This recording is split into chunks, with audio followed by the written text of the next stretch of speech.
No início de março, a revista Forbes publicou que a Argentina está à beira de um colapso econômico. Isso se agrava por causa da fuga de capitais. Entre dezembro de 2015 e março de 2017, cerca de 7 empresas por dia deixaram o país. A moeda argentina também registra queda. $1 equivale a 40 pesos. A gente conversa agora com o professor Inácio Labac, do Departamento de Ciências Sociais da Universidade Católica da Argentina, e é especialista nas áreas de economia política internacional e política comparada na América Latina. Buenas tardes, Ignacio. Hola, buenas tardes.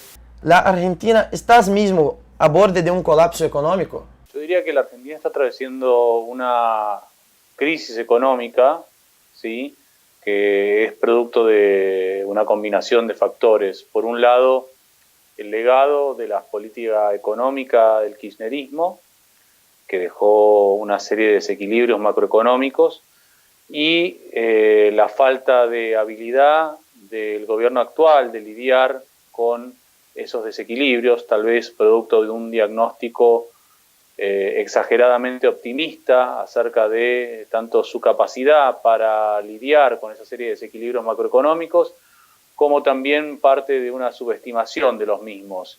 Agregaría que hubo un componente adicional que tuvo que ver con un cambio de condiciones internacionales, sobre todo durante el primer año de gobierno de Mauricio Macri.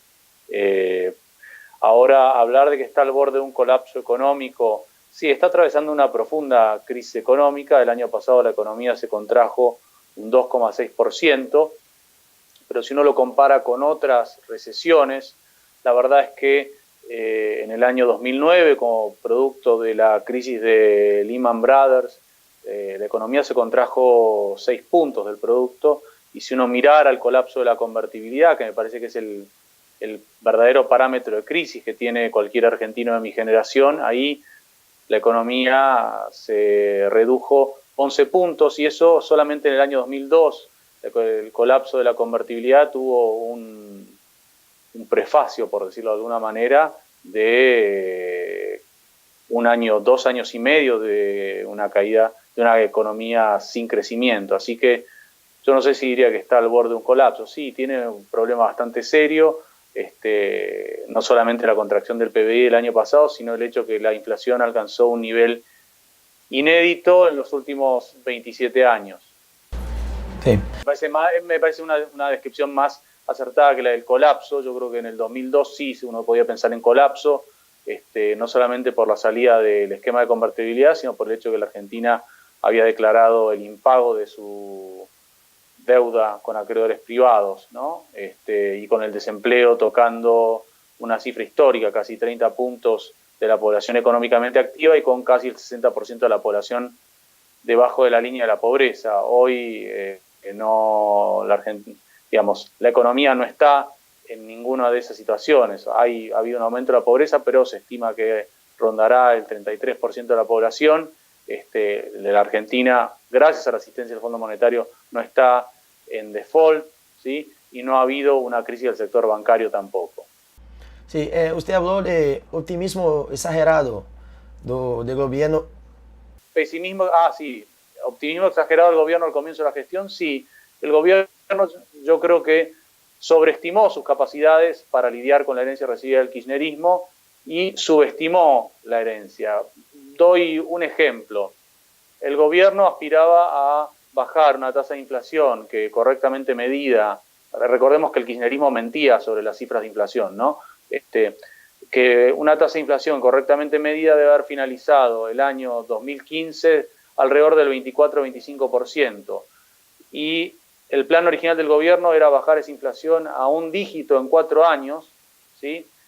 Y eso era algo naif, en mi opinión, considerando que en 12 años no se había ajustado el precio de las tarifas de servicios públicos, y había que ajustarlas, y que tenían un peso, era una carga para el fisco de 3 puntos del PBI, y que por otro lado había que levantar los controles cambiarios. El tipo de cambio tenía un precio artificial, ¿sí? Fruto del hecho de que no se podía acceder al mercado de cambios ni para atesorar divisas, ni para girar dividendos al exterior, y en la última etapa ni siquiera para comprar divisas para pagar importaciones.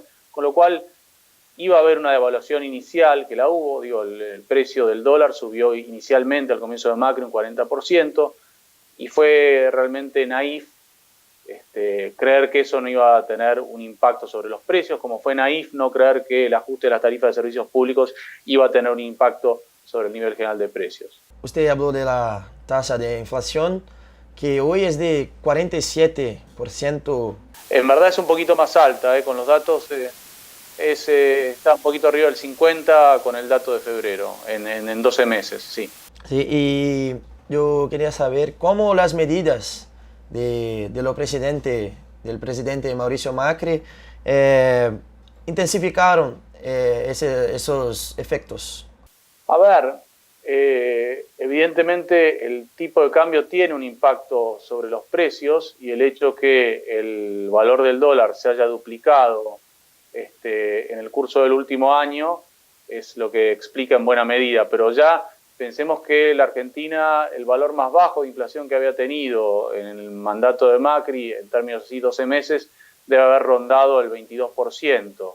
¿Sí? Entonces, ya veníamos con una inflación moderadamente alta, y a eso se le sumó el impacto de la devaluación, y después está el tema del impacto de la suba de tarifas de servicios públicos. Acá hay una suerte de paradoja, que es que el Estado, para, digamos, equilibrar sus finanzas, tiene que dejar de subsidiar las tarifas de servicios públicos, o sea, léase la electricidad, el gas y el transporte urbano.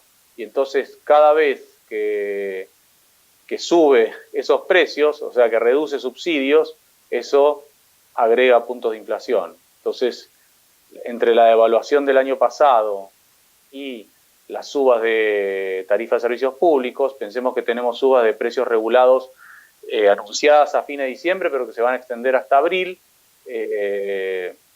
Eso ayuda, le da combustible a la inflación. Sí, más de 3.000 empresas cerraron las puertas durante estos últimos años. Y usted habló de desempleo, una de las peores tasas de los últimos... No, el desempleo no ha sufrido tanto. El desempleo llegó a un pico muy alto en la época de Duhalde. No, el desempleo justamente, ahora vamos a tener los datos del primer trimestre de este año, pero el desempleo hasta fines del año pasado se mantenía debajo de los 2 dígitos. El desempleo no ha sido la variable más castigada. No, el desempleo récord la Argentina lo tiene en la crisis de 2002. Recientemente hubo una huelga de profesores que ha atrasado el año escolar prácticamente por todo el país. ¿Cómo usted mira la conversa entre el gobierno y esos educadores, esos profesores? Me parece que hay varios elementos. Yo diría que es un clásico de los comienzos de inicio del ciclo educativo, del ciclo lectivo, que los maestros vayan, sobre todo los maestros del sector público, vayan a la huelga. La relación no es con el gobierno nacional, porque la educación pública se transfirió a las provincias durante la década del 90, o sea que cada gobernador es el que negocia con su sindicato, ¿sí? Entonces ahí tenemos, el problema no es del gobierno nacional, que no es el que fija los salarios del sector público. Diría que en algunos casos hay sindicatos que tienen cierta afinidad partidaria. También hay un hecho obvio, que es que los maestros del sector público tienen sueldos magros. O sea, me parece que hay un problema estructural, y que lo que vimos este año no es nada que sea novedoso, no es nada que no hayamos visto en Argentina de los últimos 15 años, como mínimo. Usted habló también de aumento de la pobreza en los últimos años. ¿Cuáles son los efectos más visibles en las calles para la población? Bueno, a ver, los efectos visibles me parece que no sería la mejor forma de medir la pobreza. Para eso existe algo que se llama el Instituto Nacional de Estadísticas y Censos, que hace de manera trimestral una encuesta permanente de hogares, una pesquisa, como dirían ustedes, y que mide justamente en base a una canasta de bienes básicos la población que está debajo de la línea de pobreza y debajo de la línea de indigencia. O sea que si yo le contara a usted mi impresión de la pobreza por lo que veo en las calles, yo sinceramente lo que estaría haciendo sería poco científico y le estaría dando una anécdota.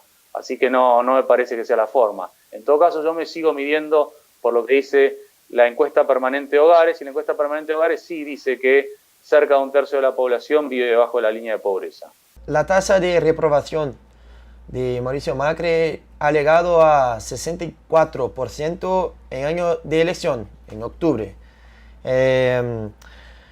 ¿Cómo estás hoy y cómo tú miras toda la situación de este año difícil? Bueno, evidentemente el gobierno enfrenta un desafío en las elecciones y sí, la imagen negativa del gobierno y de Mauricio Macri en particular aumentó a la par de la crisis y creo que eso sería esperable. Ahora, yo pensaría políticamente la Argentina hoy de una manera muy similar a lo que era la Argentina en 2015. Acá hay dos minorías que representan aproximadamente cada uno un tercio del electorado que tienen preferencias intensas en materia política. Hay entre un 25 y un 30% del electorado, tal vez un poquito más, que de acuerdo a las encuestas apoyaría en cualquier circunstancia a la expresidenta Cristina Fernández de Kirchner, y entre un 30 y un 35% del electorado que en cualquier circunstancia apoyaría al presidente Mauricio Macri con tal de que no vuelva al poder la expresidenta Cristina Fernández de Kirchner. Y de alguna manera esos dos tercios del electorado son como impermeables a lo que pasa en la economía. Es decir, si la economía estuviera creciendo y con inflación más baja, el núcleo duro de votante de Cristina seguiría siendo votante de Cristina, y si la economía estuviera peor, y eso es lo que hemos visto, que es que a pesar del deterioro de la economía, el tercio que apoya al gobierno lo sigue apoyando.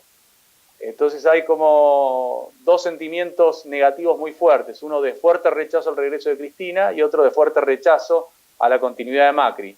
Queda un tercio restante que es apolítico y que combina dos sentimientos, el temor a la vuelta de Cristina y el rechazo hacia Macri. ¿Cuál de estos dos sentimientos negativos sea el que predomine? Es el que va a definir la elección.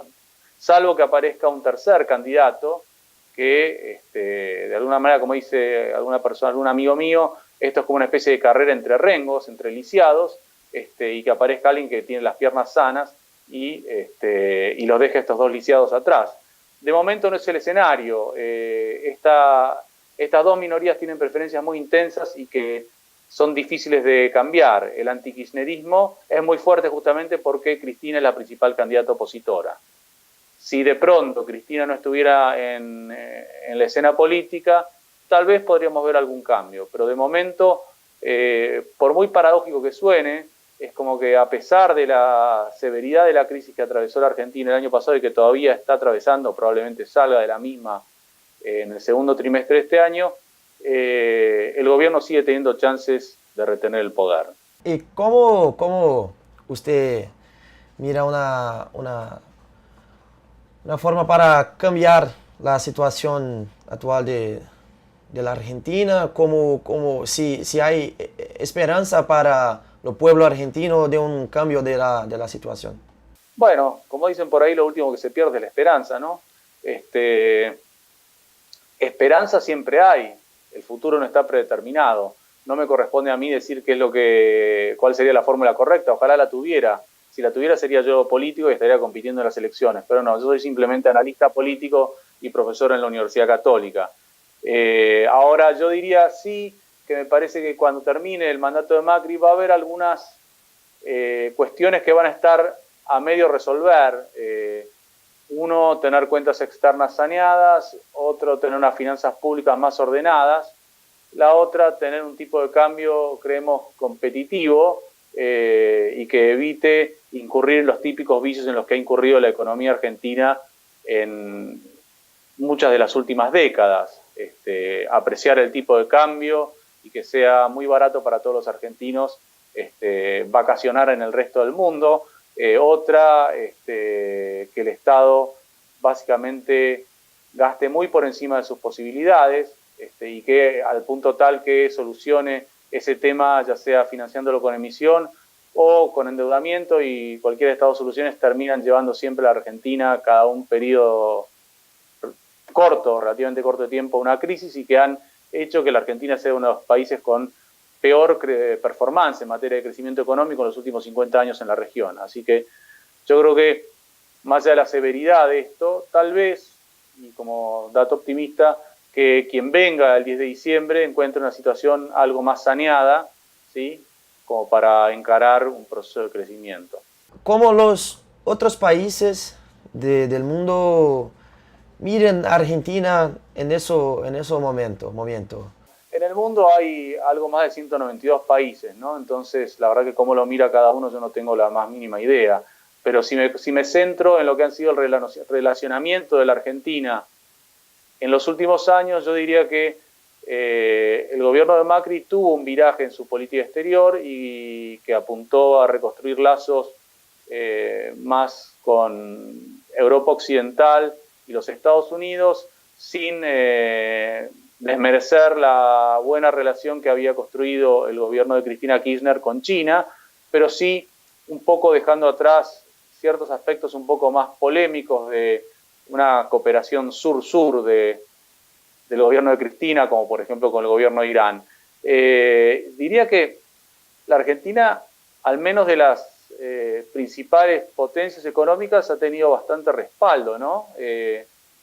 Porque si no, no se explica que el Fondo Monetario Internacional le haya hecho un préstamo a Argentina por 57.000 millones de dólares, que es básicamente algo así como 11 o 12 veces la cuota que le corresponde a la Argentina en el Fondo Monetario. Un programa típico stand-by es hasta 5 veces la cuota, o sea que hubiera sido 20.000 millones de dólares en el mejor de los casos. Entonces diría que hay bastante apoyo de ese grupo de países. Ahora, hay otros países con los que la relación no es tan buena. Digo, Venezuela es un buen ejemplo de ello, y me imagino que Irán sería otro. Así que yo diría que al menos de los países del G20, y eso lo resaltaría, ¿no? La Argentina fue hace poquito sede de la cumbre presidencial del G20, se percibe bastante apoyo, bastante vocación de que la Argentina salga de esta crisis. ¿Cuál es el principal sentimiento del pueblo argentino ahora? Bueno, yo diría que prefiero hablar de sociedad antes que pueblo. La sociedad yo creo que está, lógicamente, desencantada o frustrada, ¿no? Durante los 2 primeros años del gobierno actual hubo mucho entusiasmo y yo diría que a pesar de que los resultados no eran promisorios al comienzo del gobierno de Macri, había bastante optimismo y que ese optimismo se derrumbó el año pasado. Así que yo diría que predomina un sentimiento de frustración. Muchas gracias, Ignacio, por hablar con nosotros. Gracias a ustedes. Gracias.